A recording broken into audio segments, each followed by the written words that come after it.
Hello, my friends, and welcome to WDW Radio Live. I am Lou Mongello, and this is the WDW newscast for Wednesday, September 30th. I can't believe it's almost October 2015. I want to welcome you who are watching live on Ustream and all of you who are watching live on Periscope. Thank you so much for the follows and the hearts and the love. Somebody told me the other day we just passed 1 million hearts on Periscope, so thank you very, very much. It is always great to spend Wednesday nights with you because I want to not only help you have the best vacation that you possibly can, but I also want to help bring you a little bit of Disney magic wherever you are. So I have got the podcast and the videos and the blog and these live broadcasts every Wednesday at 7:30. I also do lots of Periscopes from the parks. We've been Periscoping a lot in the last week or two, and you can follow me. I'm at Lou Mongello on Periscope, and I'm at Lou Mongello on all the social as well. Everything else you can find at wdwradio.com. But I wanted to get into a little bit of the Disney news this week because this is one of those things that's been sort of happening for a long time, but things are really starting to take shape and take name because Downtown Disney is now officially known as Disney Springs, and I agree with the timing. I think it is time to get that name to change. We've been talking about the changeover from Downtown Disney to Disney Springs. It's been construction for such a long time, and I think now is a great time not just to avoid confusion, because I do see a lot of confusion online and talking to people about what's Downtown Disney and what's Disney Springs, but I think we also need to start getting people used to the idea of calling it. And so Carex 9678 is saying, I love it, but it is going to take a while to call it that, and I think that's why we need to start getting used to calling it Disney Springs. And look, I think it's really a good time because the look is changing, and now the feel and the energy of that area is really changing, I think, in my opinion, dramatically. And I think it's due in large part to a lot of the new additions, right? The shopping, I think really the dining is what is driving the change in the feel and the change in the energy from the food truck park, which very much has a park-like atmosphere, to the boathouse, beautifully themed inside. Love the architectural details outside, the outdoor seating, the entertainment, use of the water and having the old boats out there. The gelato bar, Jock Lindsay's, just opened the other day. Really dig that. I was in there for just a little while. I love the theming. Sort of reminds me of a Trader Sam's-like experience. It's small, it's quaint, it's incredibly well detailed. You could spend hours just trying to pick out some of the different props and references on the walls and high up in the rafters. And I love what Disney's doing, bringing these themed type experiences outside the parks. And I think this is going to be one of many different type of experiences like that, where you bring some themed experiences, not just to the parks itself, but outside. We've heard rumors and we've sort of seen a little bit about maybe a Walt-themed restaurant. I think we're going to see more IP-themed restaurants coming to places like Downtown Disney in the near future. But I really think that the game changer, and that is not meant to be an overstatement, I think the game changer opened last night, and that is Morimoto Asia. It is in the location of the old mannequins, or that's where I spent all of my time when I went to Downtown Disney and Pleasure Island ages ago. Morimoto Asia opened in a location of the old mannequins right across from the entrance to Raglan Road. And the first thing you notice as you start walking up to this restaurant is all of the new construction that is going on. You literally cannot recognize what Downtown Disney / Disney Springs looks like now compared to what it was. There's some amazing new architectural elements that are coming in and around, for example, near Planet Hollywood. When you come out of the garage, that new observatory that Planet Hollywood's going to be, and some of that almost sort of, it almost, you know, with just the concrete facade, almost looks like a Spanish-themed architecture. Again, the feel and the flavor is completely changing there. But once you get to Morimoto Asia, I'm going to tell you the design is striking even just from the outside. Even as you start to walk up to it, Uh, and then it sort of flows from the outside in. And as soon as you walk in, you are struck and awestruck with these amazing, soaring, 36-foot tall ceilings, these giant open terraces inside and outside, which I love. There's huge bars on the lower and upper levels. There's an open kitchen where they have hanging Peking ducks. They do sushi prep right there in terms of actually, filleting the tuna and the fish right there. It really is a showpiece. It's a show kitchen and meant to be observed and be entertained by the guests. Very, very long, beautiful sushi bar. Very well lit, by the way. The lighting in there is extraordinary. Private dining area upstairs, closed off, but you can open up these doors and look out over the lower level. And I had a chance. They had a media preview, which I was invited to last night by Disney. And they did have a sampling of some of the food. And I need to tell you that the food that I sampled last night is unparalleled. And I say that without reservation. I love Asian cuisine. I love Japanese food. This is really a pan-Asian mix. So you do get some Chinese and Japanese and other flavors in there. I am a huge sushi nerd and a sushi lover. If you've ever listened to the show, you know that already. They had a lean tuna sushi, which literally, it just melted away in your mouth. And the consistency of, believe it or not, the important part of good sushi is cooking the rice. The rice was cooked perfectly, had just a hint of wasabi. But this lean sushi, this lean tuna, this beautiful, deep ruby color, it melted on your palate and had this meaty, salty sweetness to it. They had spicy chicken shumai. I will tell you, from what I sampled last night, it easily leapfrogged to the best sushi in Walt Disney World. Lots of seafood. If you are a seafood lover, they had everything from fresh fish to lobster. They had branzino on the menu. There's noodles, dim sum. They had a chicken shumai that's just off the hook. Lots of meats and poultries. I had an orange chicken. It is not your local orange chicken. I will tell you that. It is phenomenal.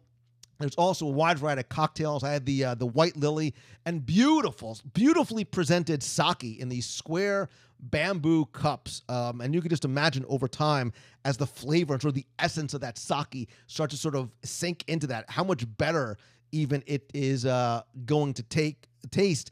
But when you walk in, again, you look up and there's these breathtaking, long, elegant chandeliers and these grand stairways and the lines. Like there's a combination of hard and soft lines and bright lights and dark black woods.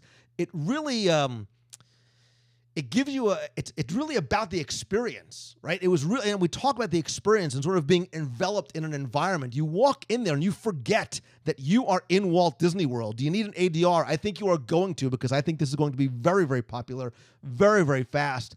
But you almost get the sense that you're like in like Chelsea, like in New York City. That's the kind of a restaurant feel that it has. And it's elegant, but it's not elegant in sort of an overpowering, fancy, like you need to feel. You can get dressed up, and I love getting dressed for dinner. You can get dressed up, but you could also feel like you can walk in there as you've been wandering out in the afternoon in downtown.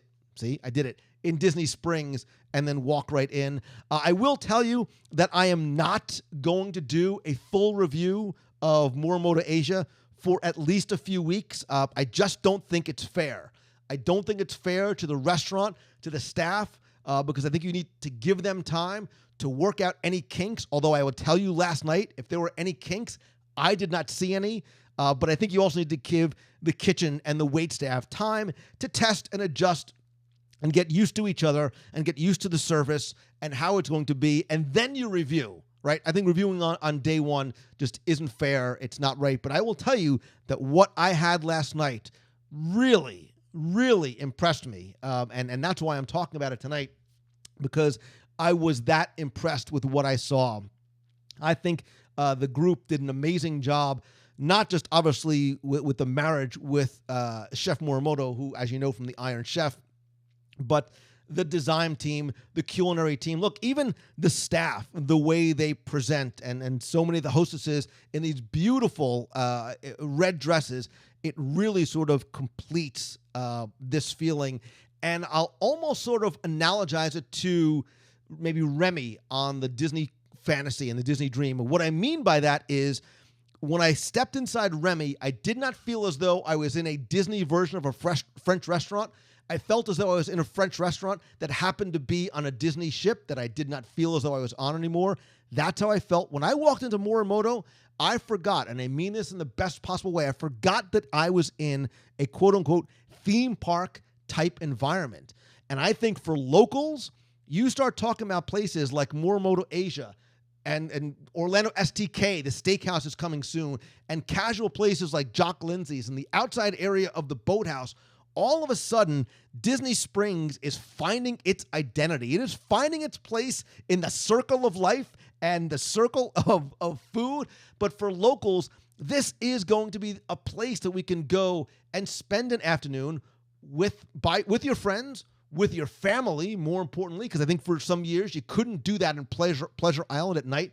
You can come with your family. You can spend the day. You can spend a wonderful evening in a family restaurant, in an elegant restaurant. Look, I would have no problem taking a partner, spouse, business associate to Morimoto Asia for dinner because of just what a wonderful type of experience that it was. So I really, really applaud the not just the Disney people, but the Morimoto people and the Patina Group people, all the people that sort of made Morimoto happen. And I think this is the beginning of a huge pendulum shift in terms of how we look at downtown Disney / Disney Springs and what this place is going to mean for us as visitors who come to the park once every 2, 3, 5, 7 years, right? This is a place now you have to circle and make time for, as opposed to if you have time, you go to downtown Disney. Now I think it's a place you have to make time for. But I think for locals, this really is a game changer. And if you are a foodie and you love your food and you like Asian food and maybe you've never tried it before, I think that Morimoto Asia, in no uncertain terms, is a game changer for Walt Disney World. And I hope that this is the beginning of more restaurants like this with the attention to detail in the design, the decor, the energy, and certainly the quality. And as you could tell last night, the quantity of food. I see a lot of people excited about it, talking about the name change, talking about Morimoto. I think in the next 6, 9, 12 months, you are literally not going to recognize Disney Springs as the old downtown Disney. Michaela Jane Roy says, should I go to Epcot or Morimoto to try Asian food for the first time? So I think Epcot is going to give you sort of an overall type of feel of what the culture is going to be like and the architecture.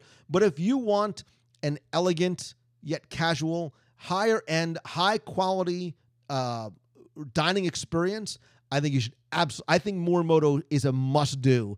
And now when people ask me, where's the best sushi? Barring something, unforeseen, what I tried last night, and believe me, I had my pajama jeans on, so I ate a lot of sushi last night.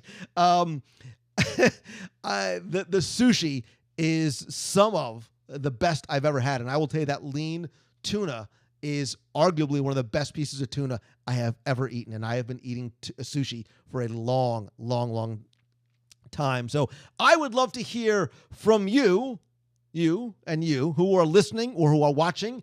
What do you think of Disney Springs? What do you think of the change? Have you been to Jock Lindsay's? Have you tried the boathouse? If and when, and I hope you do, go and try Morimoto Asia, I want your feedback. I want to know what you think. Better yet, I want a selfie. I want you to take a selfie and tweet me or Instagram me or Facebook me at Lou Mongello, and I want to know what you think specifically of Morimoto Asia, and maybe secondary or tertiary to that, what do you think of Disney Springs? The architecture, the energy, the feel, the family environment, and of course the food. You can also call the voicemail at 407-900-9391 and let me know that way as well. Better yet, call me from Disney Springs. Let me know what you think. Or even better yet, you can call me on my cell phone from Morimoto Asia, because if you can't finish what you've got, I'm just a few minutes away, and I would love to join you for dinner. So I would like to thank all of you who are watching live, who are listening in iTunes, or who are watching the replay on Periscope, on Facebook, on YouTube, in iTunes, wherever it may be. Thank you for spending and sharing some of your time with me. Again, I am at Lou Mongello, and I would love for you to join me every Wednesday night at 7:30 p.m. Eastern for WDW Radio Live, and follow me on Periscope. I want to thank all of you who've been following me on Periscope. I live broadcast all night from Morimoto Asia.